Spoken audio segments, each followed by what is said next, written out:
They used a $2.3 million Chapter 380 Economic Development Program grant. And I don't know if we had used that before, but that was part of the financing for that project. There was a significant relocation of drainage that had to take place to build those buildings. Another $4.6 million of reimbursement was provided by the 4A and 4B Corporation, funding coming from the incremental sales tax from the 85,000 square foot expansion. Now, the reimbursement on that deal was limited to 3/4% on new taxable sales, a 10-year period, and there was no interest accruing on that. No interest at all. So then we came back in 2006 and we were talking to Whole Foods, and Whole Foods wanted a very large parking field, and it caused us to have to give up a very valuable pad site. And so we talked to the city about it. We all wanted Whole Foods in Sugar Land. They agreed to do a deal with us whereby they would provide $2 million of reimbursement of the infrastructure. And in that deal, we ended up following the mall expansion deal pretty closely, where we agreed to a 10-year reimbursement period. We had to agree to no interest on that reimbursement. We get 30% of the new sales taxes from the development. That's probably the first deal we've made where we're not going to get fully repaid. And I'll roll right into lessons learned. One of the things that we've sort of learned in nearly 20 years of doing this is always allow extra time to get your agreements done. You're probably going to end up having multiple agreements with multiple public agencies and entities. Allow extra time within the agreement to get your project done, and I think that's where we are always too optimistic about leasing.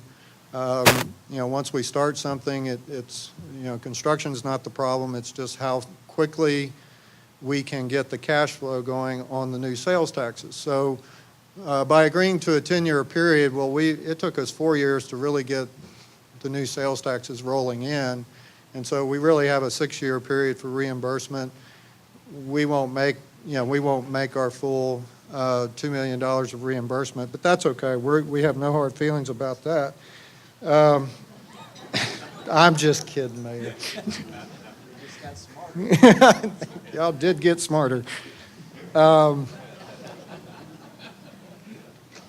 Probably one of the key things I would, if you want to pursue one of these, and it's not always the case that you have this luxury, but public reimbursement is much, much easier than public investment of cash for obvious reasons. If you as a developer or project sponsor can afford to invest the cash and take the risk, you're obviously making this very easy for the city to decide to do a deal if you say you only pay me if you are getting these new taxes, and you're only giving me a portion of those new taxes. And so you've made a profit and we get reimbursed.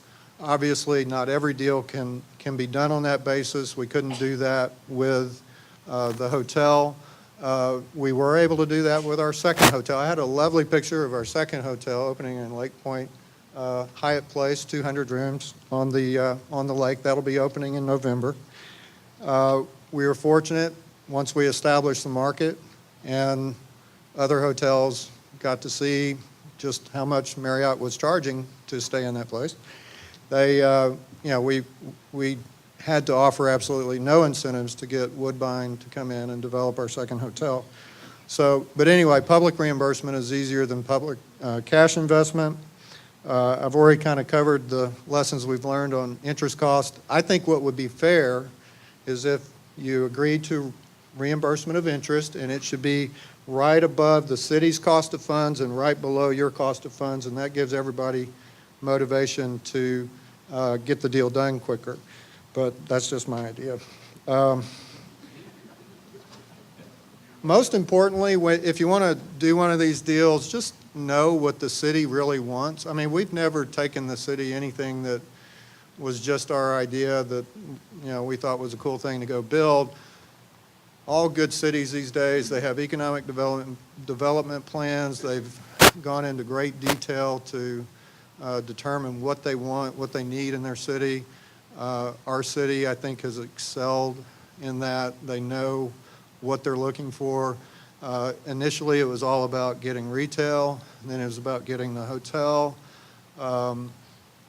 We've had a lot of focus recently on office. We have provided a tremendous amount of incentives to office, not just our projects, but virtually every office building in Sugar Land has had the benefit of tax abatement. And that's because we want to expand the employment base.